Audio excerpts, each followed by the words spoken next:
대통령 오촌 살인 사건이요. 신동욱 씨가요 계속적으로 조금 의혹을 제기하고 있습니다. 그 내용부터 좀 먼저 들어보겠습니다.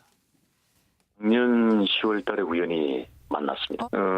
근데 내가 궁금한 게 있어서 그런데 어떻게 과거에는 3인방들, 청와대 3인방들과 협력 관계였는데 요즘은 어떻습니까? 라고 한번 물어봤죠. 예. 그런데 청와대에 입성하고 나서는 모든 연락이 다 차단되었습니다. 예, 그래서 우리는 굉장히 심한 배신감을 느끼고 있습니다. 그렇게 얘기해서 제가 깜짝 놀랐죠. 그리고 이 사건과 어찌됐든 간에 정보를 가지고 있는 분들이 전부 다 두려움에 떨고 있어요. 최순실 씨만 구속되어 있지 않느냐라고 얘기하더군요. 아직도 그 세력이 살아있다는 거죠. 그러니 우리는 두렵고 무섭다. 저는 그럼 누구를 더 얘기하는 걸까요? 박근혜 대통령은 아닙니다. 박지만 회장도 아닙니다. 예. 그것까지만 말씀드리죠. 지금 와서 새로운 정황 증거들이 나오고 했을 때 박지만 회장도 피해자다. 그러니까 박지만 회장을 내세워서 저와 이간질을 하려고 했고 예.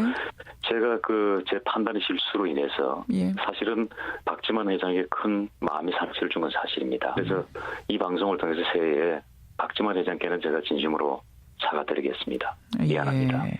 그 세력이 최씨 일가일 거라고 생각하시는 거예요? 그렇지만 그것마저도 이제 다 장담할 수가 없다라는 거죠. 왜냐하면은 지금 제 주변에 있는 사건들은 상상 그 이상의 상상이지 않습니까? 미스테리한 사망 사건의 원인은 저라는 겁니다. 그래서 제가 마음이 많이 무겁고 힘듭니다.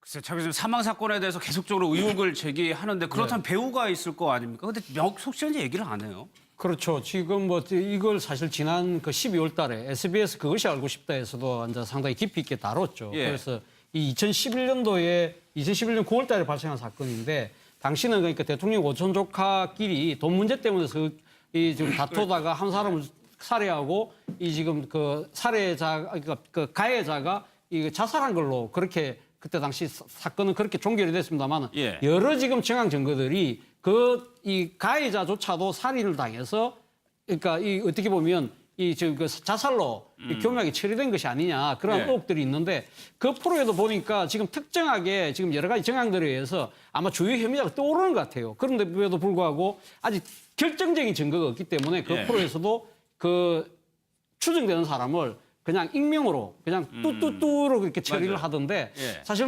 지금 이 부분을 추적하고 있는 분들이 꽤 많은데 예. 지금 그 주요 증인들이 공교롭게도 지금 계속적으로 지금 의문의 죽음을 맞이하고 있다는 거죠. 이 예. 부분에 대해서 지금 신동욱 씨 같은 경우는 본인을 둘러싸고 이 사건이 처음부터 벌어졌기 때문에 거기에 대한 책임감을 느낀다는 부분인데 본인도 나름대로 누군지는 감은 잘 찾고 있지만 본인도 결정적인 증거가 없으니까 함부로 말을 못하고 있는 거죠. 본인은 늦게 알고 있을 거예요. 예. 그러니까 박지만 회장도 아니고 최 씨 일가도 명확하다고 할 수 없다. 이렇게 얘기를 했거든요. 예. 저는 이게 저희가 어떤 폭로를 할 때요. 항상 이 두 가지 요건을 갖춰야지 위협성이 조각됩니다. 예. 뭐냐면 첫째는 이게 공익을 위해서 해야 돼요. 공익. 이 말은 이게 개인 감정으로 폭로하면 안 되고 공익을 위해서.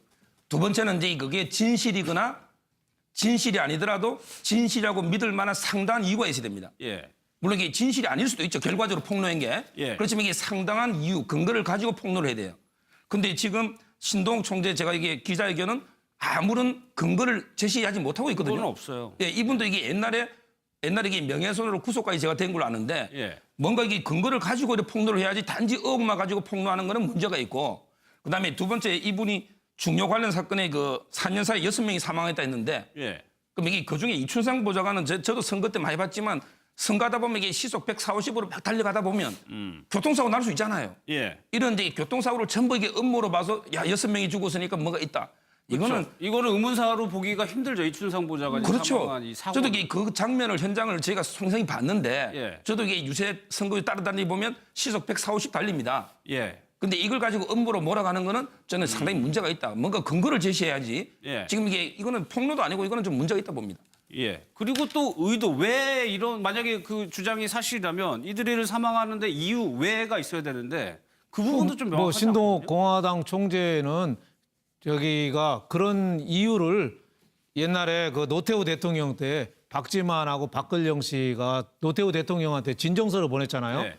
우리 누나, 우리 언니 박근혜 그때 영예께서 최태민한테 빠져서 저렇게 참 이상한 행동을 하니 대통령께서 좀 구해 주십시오. 예. 진정서를 냈다는 거 아니에요? 그러니까 그 진정서를 보고 그 최순실 정윤회 부부가 그 박근령 박지만을 갈라놓기 위해서 자기는 게 박근령 남편이니까 자기가 그 피해를 봤다. 그래서 유경재단에 자기가 감사로 재직할 때 그 박용철 씨라는 분이 와서 다 때려 부시고 폭행을 했다. 그래서 한번 신고도 하고 했는데 박용철 씨라는 분한테 왜 그랬냐 물어보니까 박지만 비서실장이 시켜서 했다더라. 예. 근데 박지만 비서실장이 자기는 박지만 측근인 줄 알았더니 박지만 비서실장이 정윤회 최순실 사람이었더라. 아, 그러니까 박지만 대장의 비서실장이. 그렇죠. 그러니까 삼성동 사람이다 이렇게 표현을 하는 거죠. 그래서 이번 방송에서도 예. 박지만한테 사과를 했잖아요. 내가 그동안에 오해를 했는데 알고 보니까 박지만 비서실장이 박지만 사람이 아니라 정윤회 최순실 사람이더라. 그리고 또 박용철이라는 사람이 중국에 좀 누구 그 박근혜 그때 영예께서 중국 재경부 장관을 만나러 가니 예. 사전에 좀 만나러 좀 가자.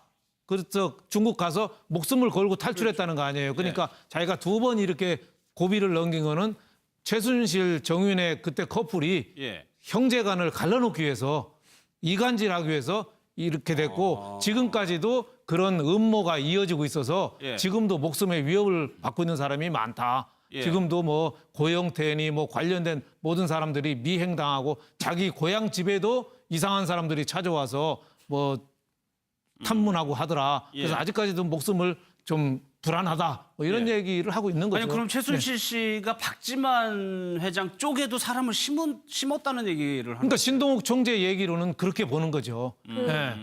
이 유경재단 그 자기가 감사했을 때 그 폭행 당하고 한 게 예. 박지만 비서실장이 했다더라. 그러니까 이것도 신동욱 총재 얘기는 사실 신동욱 총재의 얘기지 하나도 객관적으로 드러난 건 아니고 예. 신동욱 총재 얘기를 제가 그대로 옮긴 겁니다. 그러니까 예. 비서실장이 최순실이 심은 사람이었다. 그래서 자기는 그동안에 이간질에 있어 피해를 봤다. 뭐 그 얘기입니다. 예. 예. 저 기이한 가족사에 대해서 우리가 어떻게 다 알겠습니까? 그런데 그 뭐 자연사가 됐든 사고사가 됐든 또는 뭐 사촌지간의 갈등이라는 그런 뭐 요소도 있겠다 싶기는 한데 그러기에는 좀 너무 많이 죽는 게 아니냐라는 생각도 들고요.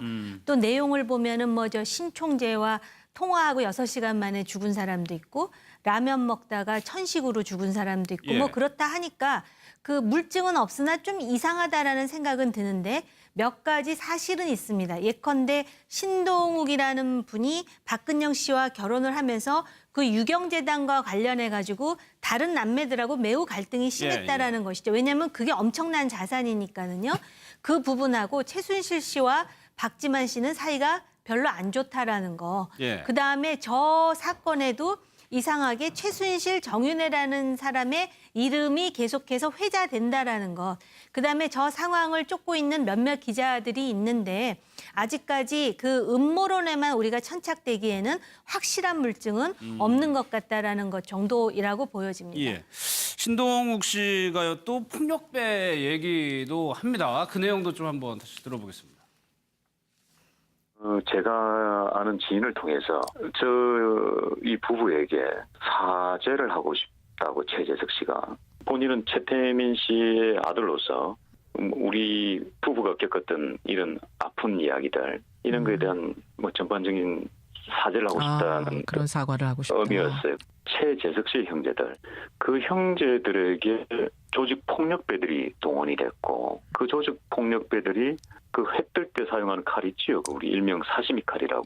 그 칼의 위협에 의해서 각서를 쓸 수밖에 없었답니다. 최산폭이. 네. 그래서 그게 무효라고 얘기를 하더군요. 하고 있는 거죠. 그리고 그것을 종용한 배후를 지금 역시 최순실로 최재석 씨는 주장하고 있는 거고요. 아마 여러분들이 알고 있는 아마 그럴 겁니다. 이분은 94년부터 지속적으로 폭력배들에 의해서 협박을 받아왔고 그 부분에 대해서도 가서 진술했대요. 뭐 주로 잠실적에서 활동하던 강남 폭력배들이라고 하는데 이 양반이 어려서 임순희 계모라고 하죠. 그분한테 부타당하고 이제 그 너무나 구박을 받아서 넉마주의들이랑 같이 자란 거예요. 어렸을 때. 이분 입장에서는 진실을 밝히려고 해도 워낙 저쪽이 이제 강고하기 때문에 그동안 못 밝혔다. 최재석 씨가 이제 넷째 부인 사이에서 낳은 아들인데 이분입니다. 특검에 조사 받았죠. 근데 차 교수님 여기 예. 94년이 최태민 씨가 사망하던 해거든요. 그렇죠. 예. 그 사망하던 해에 그러니까 최재석 씨가 그때 당시는 뭐 제가 알기로는 그때 중국에 계셨다는가 뭐 예. 그랬죠. 그래서 중국에 아버지하고 연락이 안 돼서 보니까 아버지는 벌써 이거 다 장례까지 다 끝났고 매장이 예. 된 상태였다. 그래서 최재석 씨 같은 경우는 최태민 씨 아버지 최태민 씨가 이거 최순실 씨 일가들에 의해서 독살당했다는 그런 의혹을 지금 제기하고 있는 거 아닙니까? 그런 부분도 있지만 또 본인 입장에서는 또 최태민 씨의 또 아들이니까 나름대로 유산이라든지 지분을 주장할 수 있는 거지 않습니까? 근데 보니까 벌써 이 그 최순실 일가들이 다 지금 나눴다는 거죠. 예. 그런 부분들에 대해서 아마 그 재산 이 분할 청구 같은 걸 아마 강하게 주장을 했겠죠. 그리고 예. 어문 그또 그 아버지의 사인에 대해서도 아마 이야기를 했을 것 같고요. 그런 부분에 대해서 아마 지금 최순실 씨 일가가 동원한 폭력배들에게 지속적인 협박을 받았다고 주장을 하는 것 같아요. 근데 물론 이 사건 자체는 뭐 아주 공소시효가 다 지나고 오래된 사건이긴 합니다만은 지금 이 대통령의 오촌 조카를 둘러싼 여러 가지 의혹들 같은 경우는 지금 현재 진행이나 마찬가지잖아요. 공소시효도 지금 살아있고. 근데 이 지금 박지만 회장의 수행비서 주모 씨가 업무의 죽음을 했습니다만은 물론 그 이 부검 결과는 지금 심근경색으로 나왔습니다만은 아직까지 뭐 약물이 투입되는지 그 부분은 좀 이따가 나온다고 합니다만 경찰에서는 뭐 재수사할 의지가 없는 것 같아요. 예. 그렇기 때문에 그럼에도 불구하고 지금 국민적 의혹이 상당히 커지고 있는 부분이기 때문에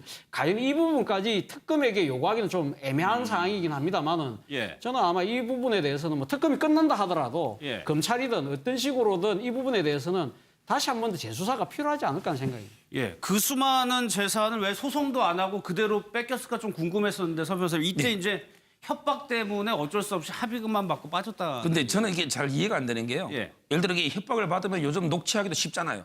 녹취를 해서 그러면 이게 고소를 하면 되거든요. 물론 이게 박근혜 대통령이 있을 때는 대통령이 힘이 있으니까 못하지만 예. 그전에는 그러면 왜 협박당하면서 가만히 있다가 예. 이번에 최순실 사태 터지니까 이제 와서 폭로를 합니까? 지금 이게 폭로해도 조폭은 지금도 있을 거 아니에요. 어차피 위협을 느낀다면. 그렇겠죠. 저는 이게 그래서 상식적으로 좀 납득이 안 되고 저는 이게 신동욱 기자회견보다는 경찰 발표를 좀 믿고 싶습니다. 경찰 발표. 예. 그래가지고 이분은 계속적으로 그런 의혹을 제기하고 있습니다. 그래서 협박을 받아왔다.